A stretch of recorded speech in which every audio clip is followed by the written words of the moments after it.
So I want to walk you through some of the factors that go into picking the amount of life insurance coverage. And then after the break, we'll actually go through a life insurance calculator so you can see how it works for yourself.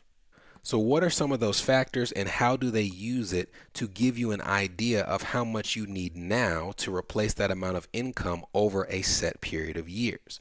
Well, there are a number of terms that I'm going to introduce to you now that may be foreign to you, but if you bear with me, I'm going to break them down one by one, and hopefully this will give you a good understanding of how these calculators work.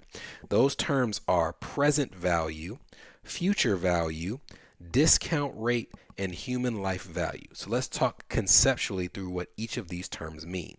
A fuller explanation or a fuller title for present value would be the present value of a future sum. In terms of money, it's essentially saying here's how much money you need today to make sure that you have a larger amount of money at some point in the future.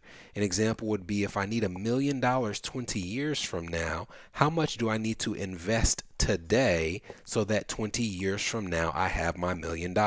Whatever that number is that you need today, that is the present value of your future sum. Future value works the same way in reverse. A fuller title would be the future value of a present sum. If I told you that you have $100,000 today and 20 years from now you will have $1 million, then that $1 million is the future value of your present $100,000 value. Now the third part of this equation is the discount rate, and discount rate is essentially an interest rate, and it's what you use to take a future value and figure out its present value.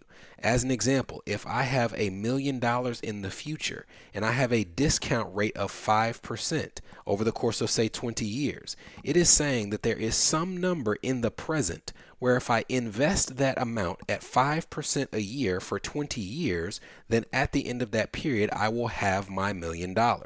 The discount rate is the interest rate that your present value has to earn every single year to equal your future value at the end of that designated period.